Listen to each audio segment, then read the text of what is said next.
Saat saya merasa kehilangan, ketika saya merugikan banda-banda yang seharusnya itu berharga untuk saya, ya saya harus mengorbankan itu untuk judol. Saya sebenarnya anak yang durhaka. Ketika sebelum orang tua saya meninggal itu saya sudah melakukan itu. Bahkan di saat orang tua saya sedang sakit pun saya masih main.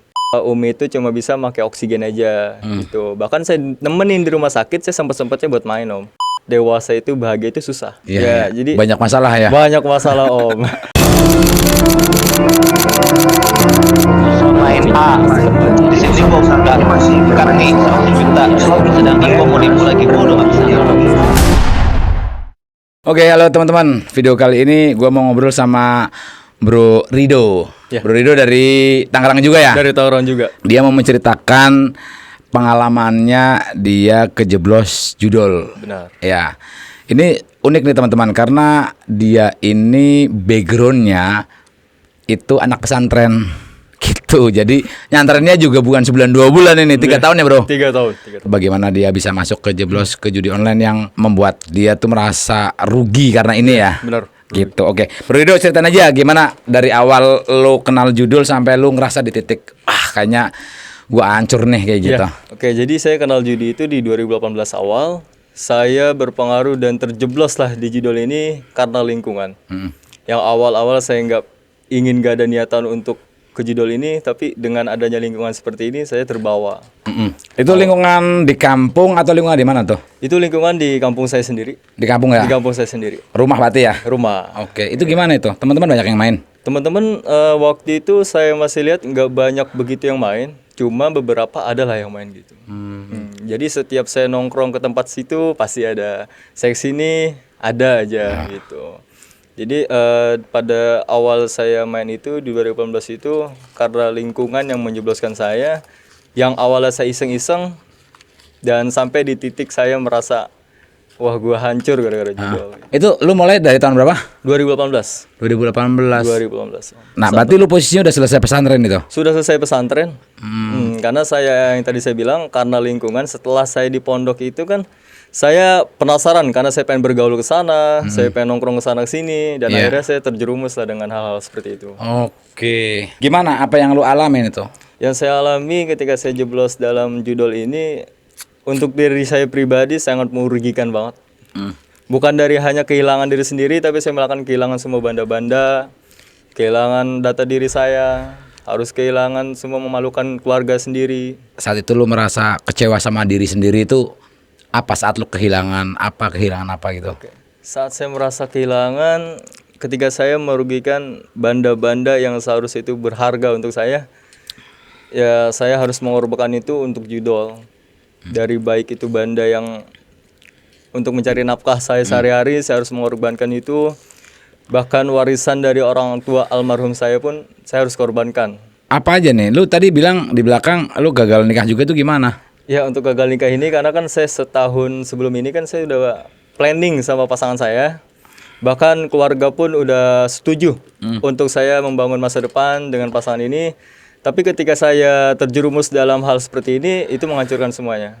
Cewek lu tahu atau gimana tuh? Maksudnya yang bikin gagal kan banyak juga nih teman-teman yang lain yang ceweknya tahu si cowoknya ternyata main judul gitu, tapi tetap dilanjut nikahnya karena yakin nanti insya Allah bisa berhenti kayak gitu. Nah, lu gimana nih? Jadi kan permasalahan judi ini saya sudah 3 kali mengulangi kesalahan atau melakukan judi online ini.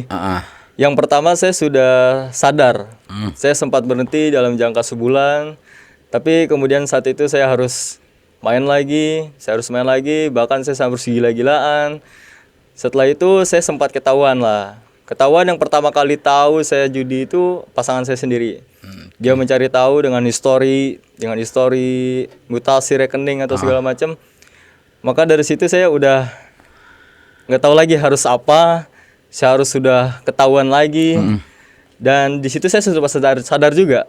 Saya sadar juga, saya ketahuan sama pasangan saya sendiri. Saya lakuin itu lagi, saya main lagi, nggak ada kapok-kapoknya. Bahkan ya saya bilang cukup merugikan banget untuk diri saya, bahkan untuk keluarga saya sendiri. Dari situ saya harus kehilangan duit yang bukan nominal ya. Mungkin beberapa orang masih ada yang lebih dari saya, tapi saya sendiri merasa ini udah luar biasa saya melakukan seperti ini. Saya harus merugikan 50 juta, bahkan ratusan juta saya sudah melakukan itu. Iya. Apa aja nih yang lu lakukan? Kayak teman-teman ada yang minjol, ada yang apa, lu ngapain apanya? Awal itu saya nekat, yang tadi saya bilang saya harus ngorbanin banda-banda saya. Yang tadinya saya punya motor saat ini harusnya 5, tapi untuk saat ini saya nggak punya motor sama sekali.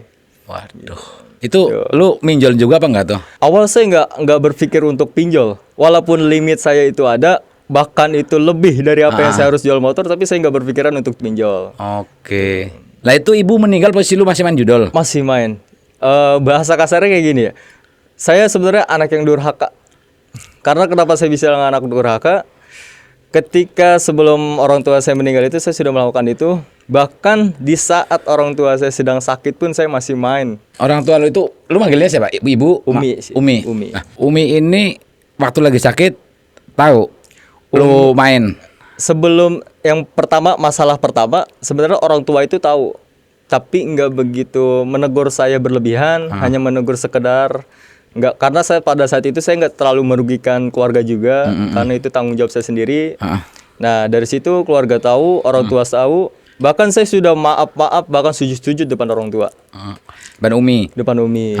Nah dari setelah itu Umi karena sakit, bahkan Umi itu seharusnya operasi dulu sebelum dia tahu kalau saya ini main judi. Tapi setelah saya menyelesaikan masalah judi ini, baru dia mau operasi. Saya sempat menyesal juga gitu. Jadi Umi ini punya penyakit yang memang cukup lama juga, udah hampir kalau kita bilang udah setahun juga. Yang seharusnya tindakannya itu harus operasi, tapi setelah saya selesai dalam masalah itu dia baru mau operasi. Gitu. Agaknya Umi tahu ya, maksudnya mau operasi tapi setelah masalah anakku selesai dulu kayak gitu mungkin ya. Iya benar. Umi wafat lu stop atau beberapa bulan kemudian lu masih main kayak gitu? Bukan berapa bulan lagi sih Om, saya bilang berapa hari lagi saya udah main lagi. Berapa hari? Jadi pada malam itu kan saya di rumah sakit, saya nemenin Umi karena setelah operasi, dan ternyata kan tindakan rumah sakit itu udah nggak bisa diselamatin. Bahasanya itu udah nggak bisa, secara medis tuh udah nggak bisa sama sekali. Gitu. Jadi Umi itu cuma bisa pakai oksigen aja. Gitu. Bahkan saya nemenin di rumah sakit, saya sempatnya buat main Om. Waduh. Nemenin di rumah sakit sempatnya buat main judi. Iya Om. Duh. Padahal notabene lu pesantren ya. Iya Om. Umi meninggal aja lu beberapa hari masih main. Iya. Nah, lu kan sekarang posisi udah berhenti nih. Udah berhenti. Nah, titik apa nih yang bikin lu jadi ke-trigger gua harus stop gitu apa? Diri saya merasa sadar akan kesalahan saya ini ketika saya sudah merenungi mau sampai kapan saya harus kayak gini, bahkan bukan merugikan diri saya sendiri, bahkan orang lain. Karena bukan yang bikin kecewa itu bukan diri kita sendiri, bahkan orang lain pun ikut kecewa untuk kita. Itu karena perbuatan kita sendiri, saya harus kehilangan banda-banda yang begitu berharga, belum tentu orang punya, bahkan saya harus menjual itu untuk mengorbankan judi ini. Dan itu menurut saya cukuplah untuk teguran buat saya. Untuk teman-teman juga, menurut saya di titik tahun yang memang kita bakal pergantian tahun ini, cukup saya pesan saya itu, ayolah upgrade diri kita untuk jauh lebih baik. Enggak selamanya penjudi itu nggak bisa berubah. Kita balik lagi ke diri kita sendiri, kita punya itikat baik untuk bisa berubah. Kita harus memikirkan masa depan juga, karena menurut saya ini bakal jadi terbiasa dan akan menjadikan rugi untuk orang-orang lah. Bakal merugikan orang-orang gitu. Ada trigger sendiri gitu, yang wah gua kayaknya mesti stop nih kayak gitu ya. Iya Om, benar. Saya harus balik lagi ke almarhum Umi Om. Iya. Saya untuk kalian juga yang masih punya keluarga, tolonglah kita harus bahagiakan juga kedua orang tua kita. Jangan sampai kita merugikan dengan kebodohan diri kita sendiri. Yang saya alami saat ini, saya orang tua cuma satu, bahkan saya anak kedua dari berdua saudara. Abang saya sudah berkeluarga. Dan ditinggalkan itu menurut saya berat. Ketika kita punya masalah sebagai seorang lelaki, kita butuh seorang ibu.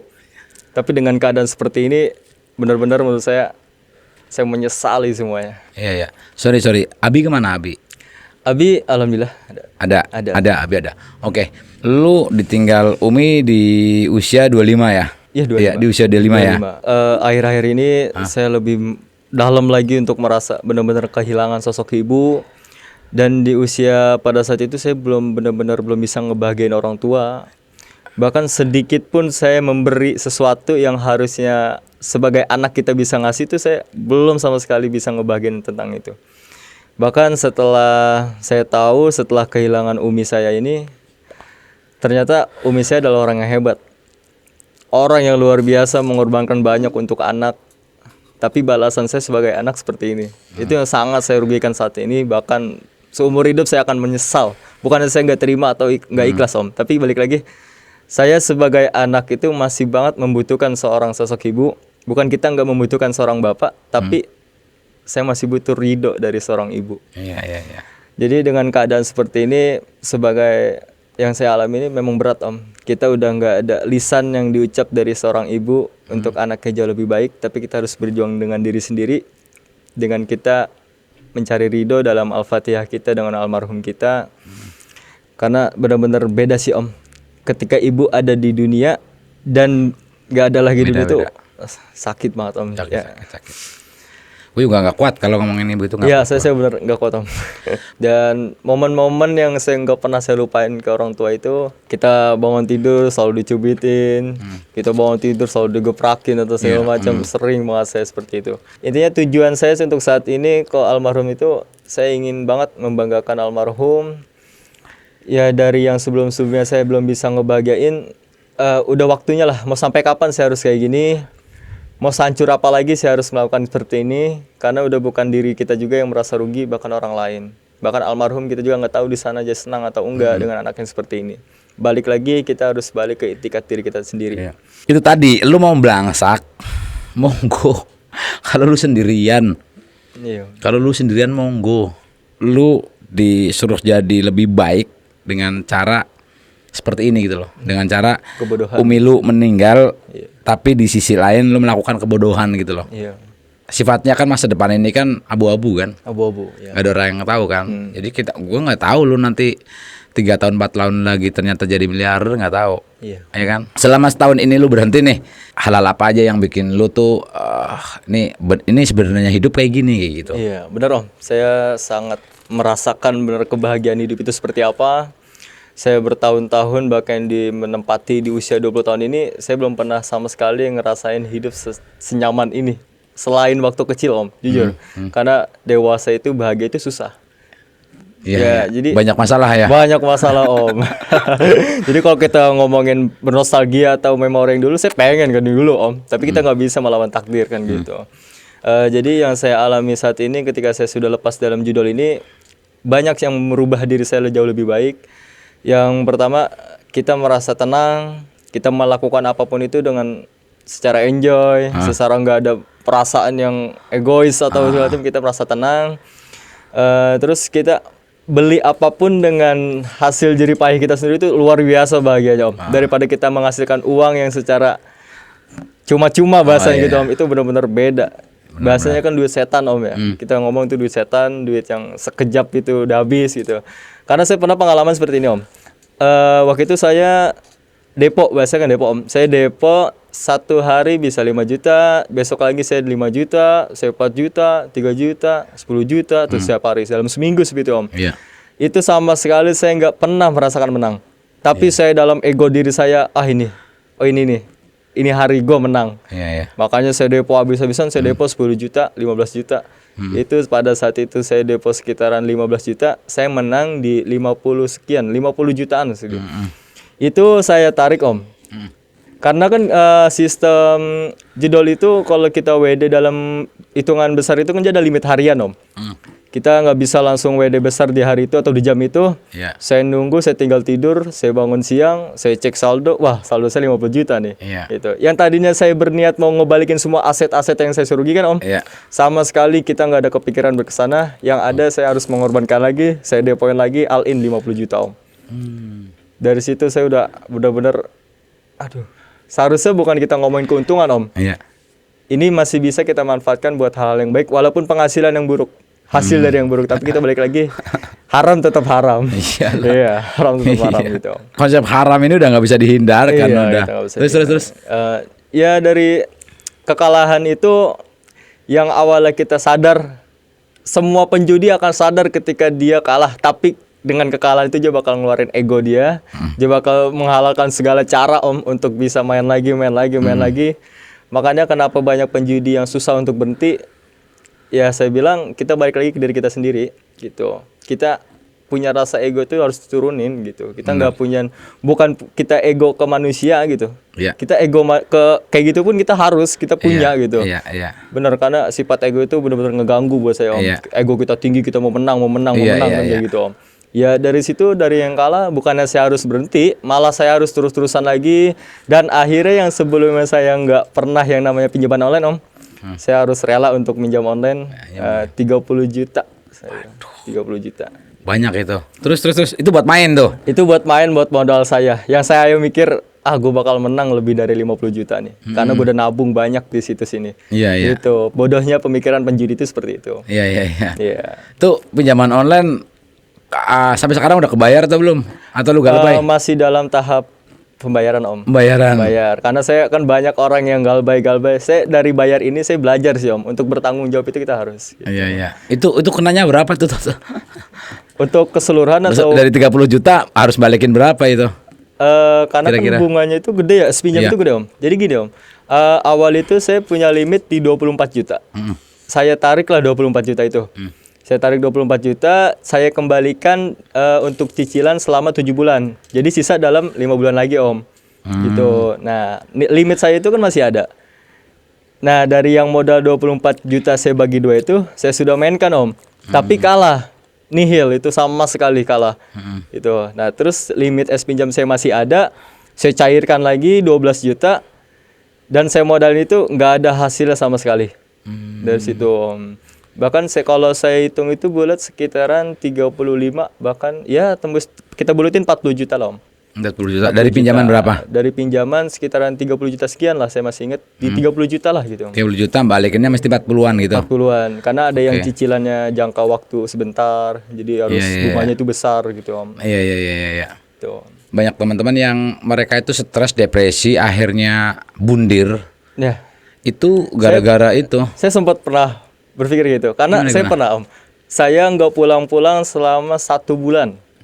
Setelah kejadian terakhir yang saya bisa berubah sampai saat ini. Oh, itu apa? Trigger yang kejadian terakhir itu gimana? Kejadian terakhir itu seperti ini Om. Yang pertama, saya harus bermasalah sama keluarga, saya harus bermasalah sama pasangan, saya harus bermasalah sama pekerjaan, dan bermasalah sama judi ini, bahkan sama pinjaman online. Oke. Gitu. Saya harus kehilangan pekerjaan saya harus kehilangan orang yang benar-benar saya sayang, bahkan saya mau jadiin masa depan saya. Saya harus kehilangan yang tadinya saya untuk bisa ngebahagiain orang tua, nihil. Sampai sekarang pun saya belum masih bisa ngebahagiain orang tua gitu. Jadi terakhir saya main itu karena benar-benar saya ngerasa udah berapa banyak saya melakukan kebodohan ini berulang-ulang kali, bahkan bukan sekali. Saya udah melakukan 3 kali yang sudah ketahuan bahasanya gitu Om. Tapi kalau untuk main, bahkan saya setiap hari, saya bilang saya main setiap hari Om. Gitu. Karena kita kalau nggak main judi itu resah Om. Iya. Kalau kita bercanda itu resah gitu. Oke. Sampai tadi di titik lu pengen bundir itu gimana tuh? Jadi sobat bunder itu gini Om.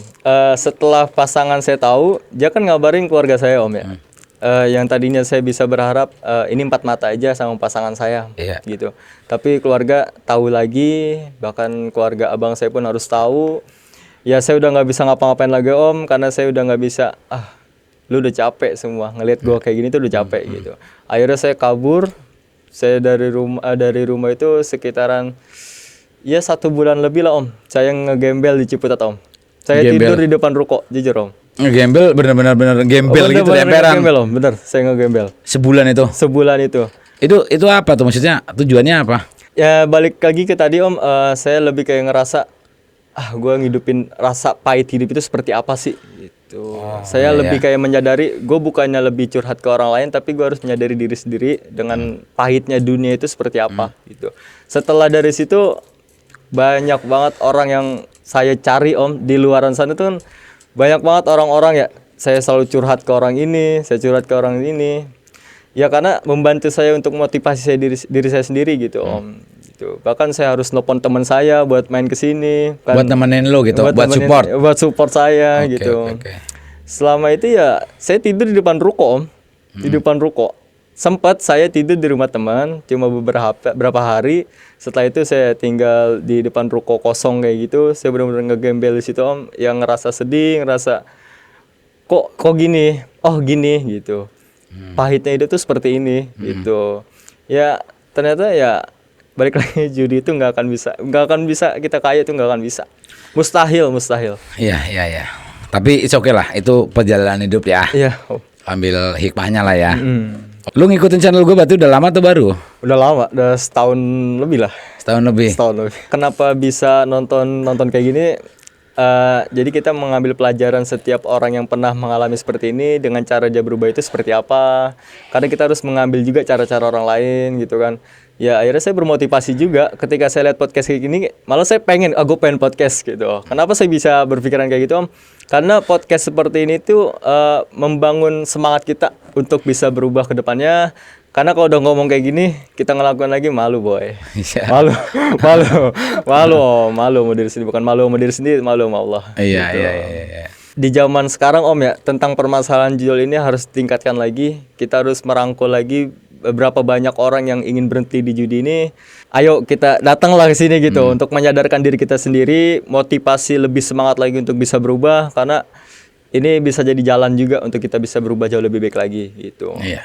Gue seneng kalau ngeliat orang-orang yang sudah pernah ngerasain hiruk pikuknya judul ya. Iya. Complicated, masalah-masalah itu kan berat banget kan. Iya benar. Apalagi dengan urusan nyawa gitu kan. Tadi lu Umi udah nggak ada segala macam, dan at the end lu berhenti gitu kan, endingnya lu berhenti dan menjalani proses yang normal, dan lu bisa menikmati hidup tuh. Gue senang kalau ngeliat hal gitu, karena itu juga membawa energi positif gitu loh buat teman-teman yang lain yang nonton kayak gitu. Mau nyampein dulu ke pasangan saya Om, boleh Om?